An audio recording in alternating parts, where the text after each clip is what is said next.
વંદે ગુજરાત.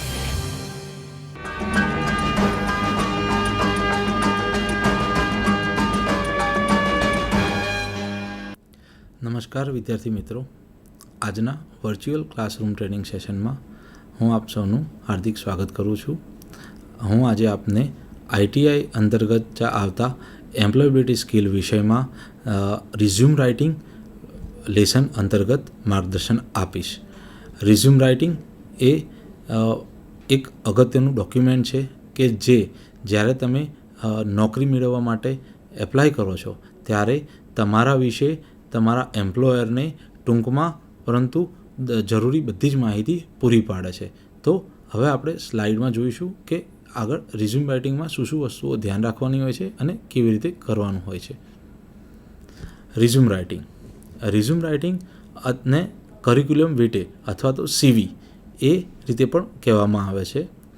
એમ્પ્લોયરને એ તમારા વિશે ઘણી બધી માહિતી પૂરી પાડી શકે છે, જેમ કે ક્વોલિફિકેશન તમારું, તમારી પર્સનાલિટી શું છે, તમને શું ગમે છે, શું નથી ગમતું, હોબી શું છે તમારી, જોબ માટે તમારી સ્યુટેબિલિટી છે કે નહીં. આ દરેક પ્રકારની માહિતી રિઝ્યુમથી એમ્પ્લોયરને તમારા વિશે મળી શકે છે. રિઝ્યુમ કેવો હોવો જોઈએ? તો રિઝ્યુમ એ એક તમારી સ્કિલ દર્શાવવા માટેનું ડોક્યુમેન્ટ છે, તો એને થોડુંક ક્રિએટિવ બનાવવો જોઈએ, એટ્રેક્ટિવ હોવો જોઈએ. પણ રિઝ્યુમની એક ખાસ બાબત એ છે કે રિઝ્યુમ નાનો અને સટીક હોવો જોઈએ.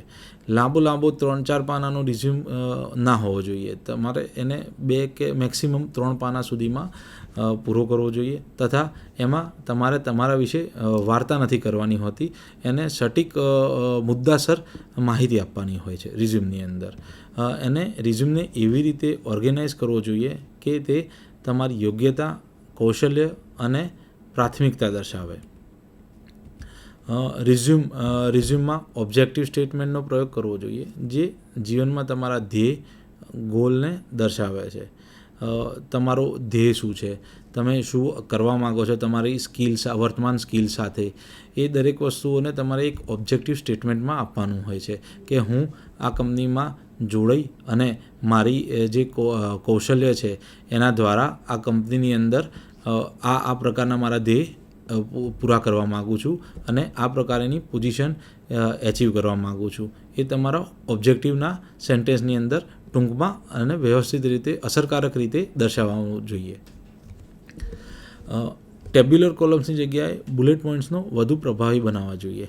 મતલબ કે તમે ટેબલો આપો છો, ટેબલના રૂપમાં દર્શાવો છો, એની જગ્યાએ બુલેટ પોઈન્ટ્સને તમારે વધુ પ્રભાવી રીતે દર્શાવવા જોઈએ. એવા શબ્દોનો પ્રયોગ કરવો જોઈએ જે તમારા કૌશલ્ય વિશે બતાવે, જેવા કે able to, capable of doing, proficient in, skill at વગેરે વગેરે. તમારી ઉપલબ્ધિઓને દર્શાવતી વખતે એક્શન વર્ડ, ખાસ કરીને તમારા પ્રોફેશન સાથે જોડાયેલા, એટલે કે તમે જે તમારા પ્રોફેશનની અંદર તમે જે એચીવ કરેલું છે, જે કામ કરેલું છે, એ કામ દર્શાવવા માટેના જે એક્શન વર્ડ્સ છે એ તમે દર્શાવો, એને હાઇલાઇટ કરો. જેમ કે તમે કોઈ પ્રોજેક્ટ પૂરો કર્યો હોય તો પ્રોજેક્ટેડ ડેટમાં પૂરો કર્યો છે, કોઈ મેનેજ કરી છે આખી ઇવેન્ટ તો એ મેનેજ કરેલી છે, કટ કરેલું છે કોઈ વસ્તુને, હેન્ડલ તમે વ્યવસ્થિત રીતે કરેલી છે, કોઈ પ્રોજેક્ટ તમે આપેલો હોય અને તમે વ્યવસ્થિત હેન્ડલ કરીને એને પૂરો કરેલો છે, તો એ કોઈ વસ્તુ નવી ક્રિએટ કરેલી છે તો એ ક્રિએટેડ, કોઈ ટાઈમ લિમિટની અંદર તમે પ્રોજેક્ટ પૂરો કરેલો છે, કમ્પ્લીટેડ વગેરે વગેરે શબ્દોનો ઉપયોગ કરવો જોઈએ. જો તમે ફ્રેશર છો, તમારી જોડે એક્સપિરિયન્સ નથી, તો તમારે તમારી શૈક્ષણિક યોગ્યતા ઉપર કેન્દ્રિત રહેવું જોઈએ કે તમે શું ભણેલા છો, તમારી અંદર કેવા પ્રકારની સ્કિલ્સ છે, તમે તમારા શૈક્ષણિક સમય દરમિયાન કે તમે કઈ પ્રકારની સ્પેશિયલ સ્કિલ્સમાં તમે એક મહારત હાંસલ કરેલી છે, કોઈ પ્રોગ્રામિંગ તમને વ્યવસ્થિત આવડે છે, ડિઝાઇનિંગનું તમને વધારે સારું ફાવે છે, કે એક્સ્ટ્રા કરિક્યુલર એક્ટિવિટીની અંદર તમે કોઈ ખાસ પ્રકારનું એચિવમેન્ટ મેળવેલું હોય તો એ તમે દર્શાવી શકો છો, જેનાથી તમારા એકેડેમિક સિવાયના પણ તમારું જે વ્યક્તિત્વ છે એ એમાં દર્શાઈ આવે. એ દરેક વસ્તુઓ તમારે રિઝ્યુમની અંદર દર્શાવવી જોઈએ. રિઝ્યુમની અંદર હંમેશા ફોર્મલ ફોન્ટનો જ ઉપયોગ કરવો જોઈએ, ફ્લેશી ના રાખો. અમુક ફોન્ટ્સ આવે છે કર્સી રાઇટિંગ કે એ પ્રકારના, એ નહીં. આપણે સિમ્પલ અને સાદા ફોન્ટનો જ ઉપયોગ કરવો જોઈએ. પછી ઇન્ફોર્મેશન સીવી શુડ ઇન્ક્લુડ. તો સીવીની અંદર એટલે કે રિઝ્યુમની અંદર તમારે કેવા પ્રકારની ઇન્ફોર્મેશનને ઇન્ક્લુડ કરવાની હોય છે. તો શરૂઆત તમે કરો છો તો તમારા પર્સનલ ડિટેલથી કરો છો. તમારું નામ, એડ્રેસ, તમારો કોન્ટેક્ટ નંબર છે વગેરે વગેરે તમે એમાં દર્શાવો છો. એના પછી તમારી એજ્યુકેશન ક્વોલિફિકેશન તમે દર્શાવો છો. એજ્યુકેશન ક્વોલિફિકેશન તમારું પતે એના પછી તમે વર્ક એક્સપિરિયન્સ તમારો દર્શાવો છો, જો હોય તો. ના હોય તો એજ્યુકેશન ક્વોલિફિકેશન સિવાય તમે તમારા એજ્યુકેશનની જોડે જોડે કોઈ એક્સ્ટ્રા કરિક્યુલર એક્ટિવિટીની અંદર એચિવમેન્ટ કરી હોય તો એ દર્શાવો. પછી ઇન્ટરેસ્ટ તમારો કોઈ વસ્તુમાં હોય સ્પેશિયલ, તમારી હોબીઝ શું છે તો એ દર્શાવો. તમે કોઈ એક્સ્ટ્રા સ્કિલ્સ મેળવેલી હોય તો એના વિશે તમે અંદર દર્શાવી શકો છો. તમારું રેફરન્સ આપી શકો છો કોઈનો, કે આ વ્યક્તિનો રેફરન્સ છે, તમે એની સાથે મારા વિશેની બીજી જાણકારી સાચી છે કે ખોટી એ મેળવી શકો છો, તો એ રેફરન્સ તમે એમાં દર્શાવી શકો છો. હવે આપણે રિઝ્યુમ રાઇટિંગની ટિપ્સ જોઈએ. તો રિઝ્યુમ લખતી વખતે તમારું ટેકનિકલ જે નોલેજ છે એને તમે પહેલાં લિસ્ટ કરો અને એને ઓર્ગેનાઇઝ કરો. તમારું ક્વોલિફિકેશન છે એને તમે ઓર્ગેનાઇઝ કરો. તો આ ટેકનિકલ નોલેજ તમારું છે કે ક્વોલિફિકેશન છે એને ઓર્ગેનાઇઝ કરતી વખતે તમારે એક વસ્તુ ખાસ ધ્યાન રાખવાની છે કે ઓર્ડર ઓફ રિલેવન્સમાં હોય અને મોસ્ટ ટુ લિસ્ટ તરફ જાય. મતલબ કે તમે કઈ પોસ્ટ માટે એપ્લાય કરી રહ્યા છો. તમે જો આઈટીઆઈ પછી તમે નોકરી માટે એપ્લાય કરી રહ્યા છો તો એ તમારી નોકરી તમારા આઈટીઆઈ જે પણ ટ્રેડમાં તમે કરેલું હોય એના રિલેટેડ હોય તો તમારે આઈટીઆઈને ક્વોલિફિકેશનમાં સૌથી ઉપર રાખવું પડે અને એના પછી તમારું દસમાનું ક્વોલિફિકેશન દર્શાવવું જોઈએ. તમે પહેલાં 10મું દર્શાવો ને પછી આઈટીઆઈ દર્શાવો તો એ અયોગ્ય રીત દર્શાવે છે. તમારું જે એક્સપિરિયન્સ છે એ એક્સપિરિયન્સમાં પણ એ જ હોય એવી રીતના જ દર્શાવવું જોઈએ તમારે, કે તમારો જે છેલ્લામાં છેલ્લો એક્સપિરિયન્સ છે એ સૌથી પહેલાં બતાવો અને પછી ક્રમશઃ તમારા એક્સપિરિયન્સને દર્શાવતા જાઓ. એના સિવાય એક્સપિરિયન્સને ની અંદર બને ત્યાં સુધી તમે એને ક્વોન્ટિફાય કરો કે ભાઈ આટલા વર્ષનો એક્સપિરિયન્સ છે એ દર્શાવો, એના વર્ષ દર્શાવો અને ક્વોન્ટિટી કેટલા પ્રમાણેની તમે કરેલી છે એ દર્શાવો. એના સિવાય તમારી સ્ટ્રેન્થને હાઇલાઇટ કરો. તમારી હોબીઝમાં જે સ્ટ્રેન્થ આવી જતી હોય કે તમારા ટીચિંગ દરમિયાન તમારી જે સ્ટ્રેન્થ આવતી હોય છે કે ભાઈ હું આ સબ્જેક્ટની અંદર વધારે આગળ હતો, મને આ સોફ્ટવેર વધારે ફાવે છે, તો એ વસ્તુ તમે હાઇલાઇટ કરો છો. જરૂરી નથી જે વસ્તુ તમારે બતાવવાની એ બધી વસ્તુઓને તમે એમાં ના દર્શાવો તો વધારેમાં વધારે સારું. પછી એકવાર રિઝ્યુમ તમારો તૈયાર થઈ જાય એટલે એને પ્રૂફરીડ કરો. બીજા જોડે વંચાવો એકવાર. સ્પેલિંગની મિસ્ટેક્સ છે, ગ્રામેટિકલ એરર છે કે બીજી કોઈ નબળાઈ તમે અંદર દર્શાવી હોય એ તમારે રિમૂવ કરો. ના દર્શાવી હોય, કંઈક એડ કરવા જેવું હોય તો એ એડ કરવા માટેનું દર્શાવો. હવે આપણે એક એકચ્યુઅલ રિઝ્યુમનું એક્ઝામ્પલ જોઈએ અને એના ઉપરથી સમજીએ કે રિઝ્યુમની અંદર આપણે શું શું વસ્તુ ધ્યાન રાખવાની છે અને શું શું વસ્તુ એડ કરી શકીએ અને શું ના કરી શકીએ છીએ. તો રિઝ્યુમની શરૂઆત તમારા નામથી, ટૂંકમાં તમારી ડિગ્રી છે દર્શાવી હોય તો દર્શાવી શકો છો. પછી તમારું એડ્રેસ છે, કોન્ટેક્ટ ડિટેલ્સ આપો, ઈમેલ આઈડી, મોબાઈલ નંબર, રેસિડેન્સનો નંબર વગેરે દર્શાવી શકો છો. એના પછી આપણે જે વાત કરી હતી એ પ્રમાણે કરિયર ઓબ્જેક્ટિવ.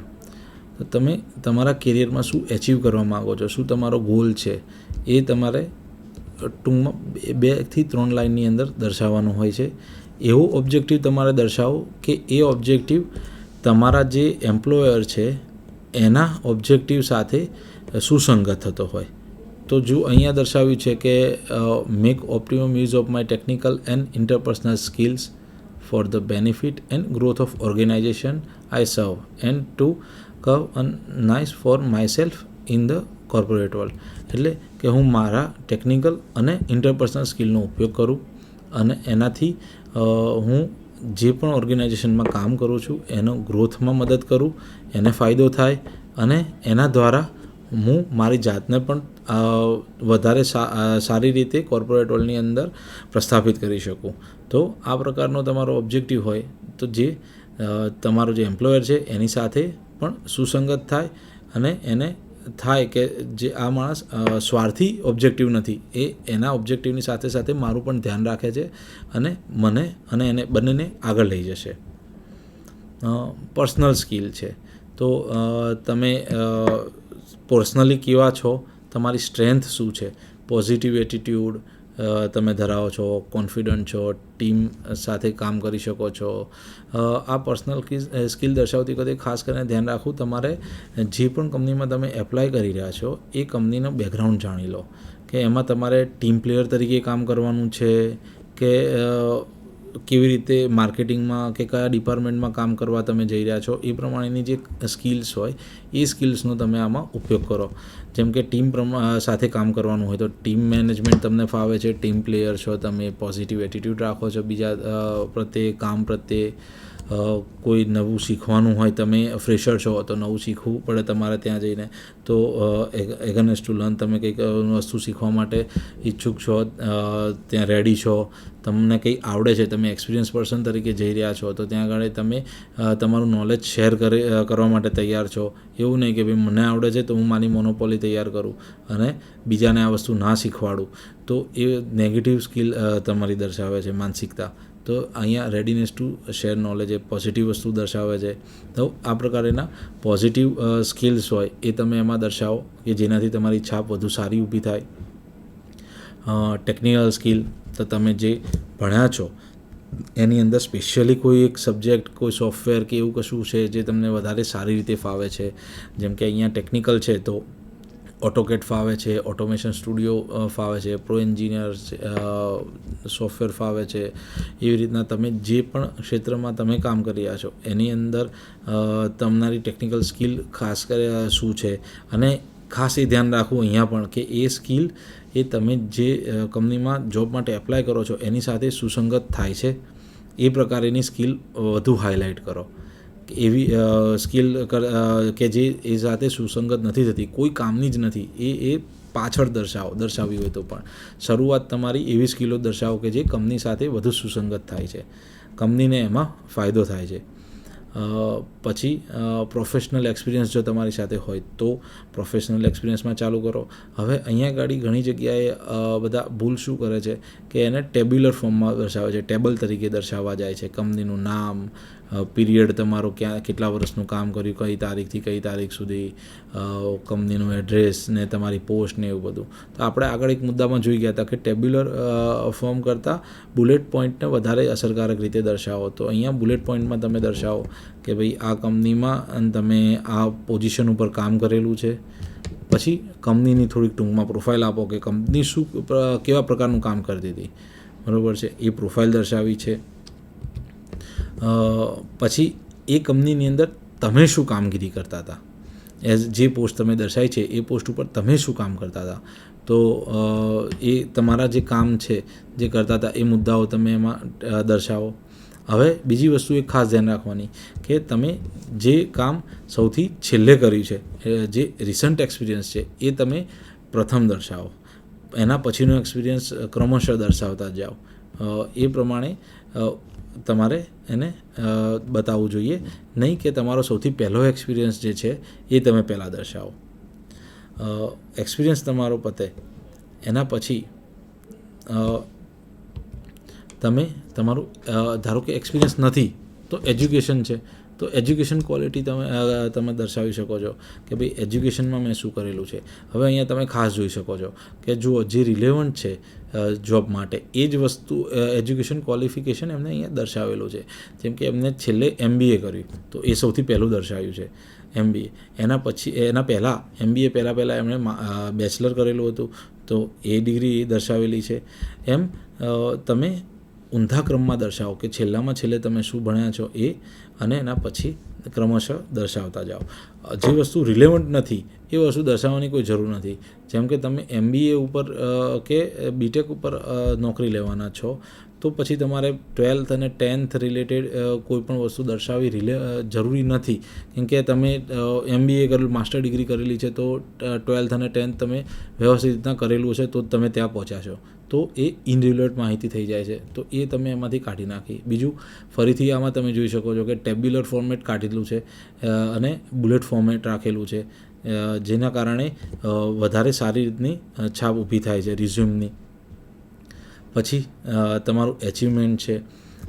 જો તમે એક્સપિરિયન્સ ધરાવો છો તો તમે એક્સપિરિયન્સ દરમિયાન કંપનીમાં જે એચિવમેન્ટ કરેલા છે એ બધા એચિવમેન્ટ તમે આમાં દર્શાવો છો.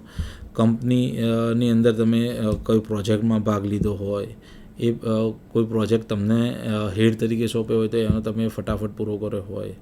કંપનીમાં કોઈ કામ દરમિયાન એવું પ્રોબ્લેમ ઊભો થયો હોય કે જેનું સોલ્યુશન તમે લાવીને આપ્યું હોય, એના કારણે તમને સર્ટિફિકેટ એનાયત કર્યું કંપનીએ કે ભાઈ સારા એમ્પ્લોય તરીકે તમે એક સારું કામ કર્યું છે, કંપનીની અંદર બેસ્ટ એમ્પ્લોય તરીકે તમને સર્ટિફિકેશન મળ્યું હોય તો એ પ્રમાણેનું દર્શાવો. જો તમે એ એક્સપિરિયન્સ નથી ધરાવતા તો તમારા સ્ટડી દરમિયાન તમે શું શું એચિવ કરેલું છે, તમે કોઈ પ્રોજેક્ટ બનાવ્યો હોય તો એ દર્શાવો. તમે કોઈ કોમ્પિટિશનમાં પાર્ટ લીધેલો હોય તો એ કોમ્પિટિશન વિશે તમે દર્શાવી શકો છો. એવું નથી કે દર વખતે તમે કોમ્પિટિશન જીતેલા હોય તો જ દર્શાવું. તમે એમાં પાર્ટિસિપેટ કર્યું છે તો એ પણ એક બહુ મોટી વસ્તુ છે, તો એ પણ તમે દર્શાવી શકો છો. એના પછી તમે તમારી પર્સનલ ડિટેલ્સ આપો. મેરિટલ સ્ટેટસ છે, લેંગ્વેજ તમને કઈ કઈ આવડે છે, તમારી હોબી શું છે, ડેટ ઓફ બર્થ શું છે, નેશનાલિટી શું છે. હવે અહીંયા ખાસ વસ્તુ એ ધ્યાન રાખજો કે હોબીઝ, કેમ કે તમારા જ્યારે રિઝ્યુમ છે એ તમારા ઇન્ટરવ્યૂ વખતે પણ તમારા એમ્પ્લોયરના હાથમાં હોય છે. એમાંથી જોઈ અને એને સુસંગત સવાલો પણ તમને પૂછતા હોય છે. તો તમે લેંગ્વેજ અને હોબીઝ, આ બે વસ્તુ એવી છે કે એ તરત જ તમે દર્શાવ્યું કે હિન્દી, ઇંગ્લિશ અને ગુજરાતી ત્રણેય લેંગ્વેજ મને ફાવે છે સારી રીતે, તો એ તરત જ તમને એની કમ્ફર્ટેબલ લેંગ્વેજ જો આ ત્રણમાંથી કોઈ હશે તો એમાં વાત કરવાનું ચાલુ કરશે. અને જો તમે એમાં ખોટી માહિતી દર્શાવી હશે તો એ તમારી એક ખોટી છાપ ઊભી કરે કંપનીમાં કે આ માણસ અત્યારથી જ શરૂઆતથી જ ખોટું બોલે છે, તો આગળ અમારી જોડે કેવી રીતના કામ કરી શકશે. હોબીઝમાં પણ એવું છે. જો તમારી હોબીઝ છે એ એમ્પ્લોયરની જોડે મેચ થતી હશે તમારી હોબી, તો એમાં તમને સવાલો કરી શકે છે, અને એમાં તમે જો ખોટું દર્શાવ્યું હશે તો તમને પ્રોબ્લેમ ઊભો થઈ શકે છે. છેલ્લે તમે ડિક્લેરેશન દર્શાવો કે ઉપરની જે પણ માહિતી મેં આપી છે એ સાચી છે અને મારા બેસ્ટ ઓફ નોલેજ પ્રમાણે બધું મેં સાચું દર્શાવેલું છે, અને એમાં કંઈ પણ ખામી જણાય તો હું જવાબદાર છું, અને નીચે તમારી સિગ્નેચર દર્શાવો. તો આ એક પ્રકાર થયો રિઝ્યુમનો. આવી રીતના અલગ અલગ તમારી જરૂરિયાત છે એ પ્રમાણેના અલગ અલગ પ્રમાણેના રિઝ્યુમ તમે બનાવી શકો છો. એના સિવાય આપણે થોડા MCQ પ્રમાણે પણ જોઈએ તો જે રિઝ્યુમ છે એને લગતા અમુક MCQ ખાસ કરીને પરીક્ષામાં પૂછાય છે.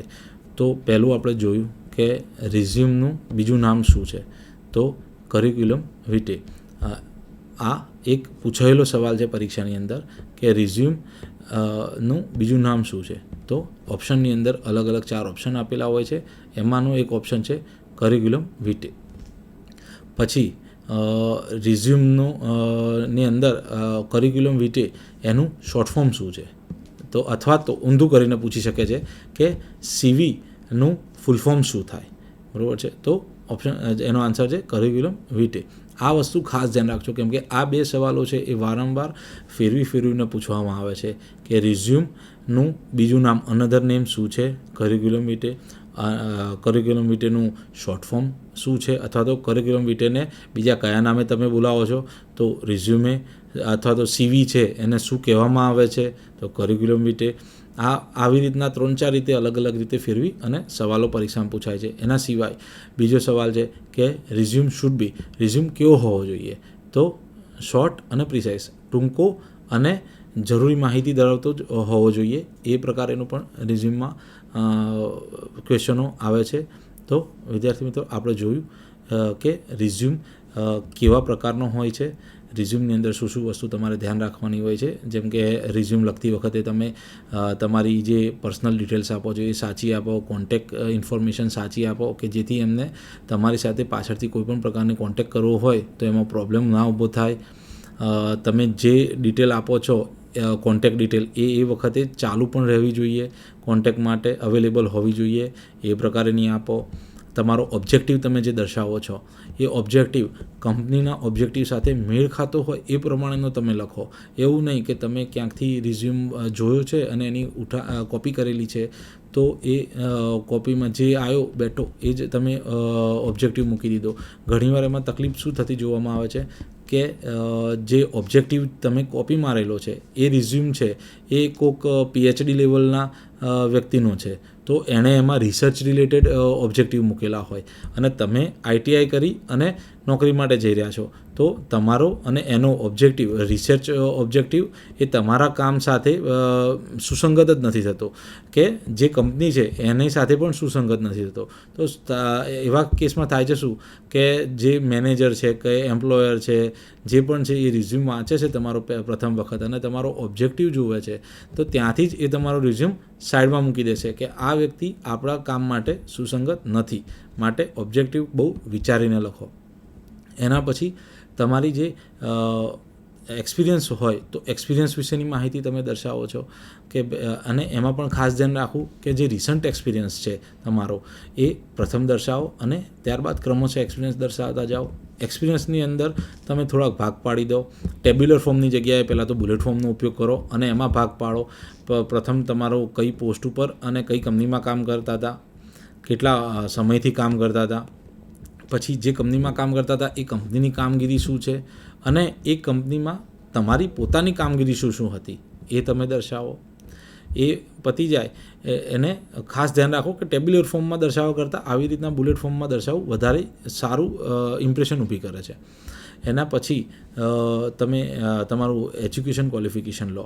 હા, અહીંયા એ વસ્તુ ધ્યાન રાખો કે ભાઈ તમારે એક્સપિરિયન્સ નથી તો આ આખો જે ભાગ હતો એક્સપિરિયન્સનો એ તમે એમાંથી બાદબાકી કરી શકો છો અને તમારો એક્સપિરિયન્સની જગ્યાએ જે તમારું ટીચિંગ લર્નિંગનું જે છે તમારો એક્સપિરિયન્સ આખું પાર્ટ એના ઉપર તમે વધુ ફોકસ કરો કે તમે શું ભણ્યા છો.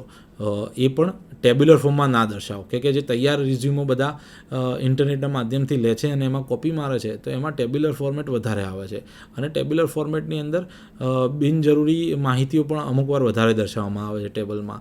તો એમાં સુસંગત નથી થતી, વધારે મજા નથી આવતી, એક એટ્રેક્ટિવ જે હોવો જોઈએ રિઝ્યુમ એ નથી બનતો, એક સ્ટીરિયોટાઈપ થઈ જાય છે. એમાં ના જશો. ટેબ્યુલર ફોર્મેટનો એમાં પણ ઉપયોગ કરો અને તમે જે છેલ્લે ભણ્યા છો એને તમે પ્રથમ ઉપયોગ કરો કે ભાઈ છેલ્લી તમારી જે ક્વોલિફિકેશન છે ITIની છે અથવા તો ITI પતાવ્યા પછી તમે કોલેજ પણ કરેલી છે તો કોલેજનો તમે ઉપયોગ કરો. અથવા તો અમુક વાર એવું થતું હોય કે તમે ITI કરેલું છે કોઈ ટ્રેડમાં અને એના પછી તમે કોલેજ કરી છે. હવે તમે જ્યારે નોકરી લેવા જઈ રહ્યા છો તો એ નોકરી તમે ITI બેઝ ઉપર લો છો તો ITI કર્યા પછીની જે કોલેજ છે એનું એમાં ક્યાંય ઉપયોગમાં આવતું જ નથી. તમારા ITIની જે ડિગ્રી છે એના ઉપર જ તમે જોબ મેળવી રહ્યા છો. તો તમે જે સુસંગત તમારી જે ડિગ્રી નથી કોલેજની એ ના દર્શાવો અથવા તો એને પછી દર્શાવો. પહેલાં ITI વાળી દર્શાવો કે જે તમારા કામ સાથે સુસંગત થાય છે અને પછી તમે બીજી દર્શાવો. એમાં પછી એ સેક્શન પતે એટલે તમારું એચિવમેન્ટ દર્શાવો.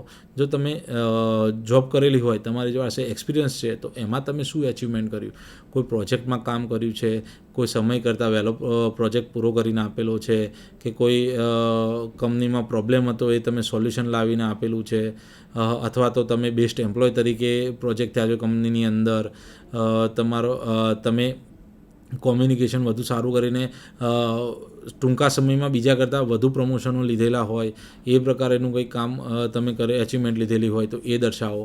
એક્સપિરિયન્સવાળું નથી તો તમે તમારા સ્ટડી દરમિયાન કોઈ એક્સ્ટ્રા કરિક્યુલર એક્ટિવિટીની અંદર એચિવમેન્ટ મેળવેલું છે, ઇવન તમે એમાં પાર્ટિસિપેટ પણ કરેલું છે તો એ પણ એક એચિવમેન્ટ જેવું જ ગણવામાં આવે છે, એ તમે દર્શાવો.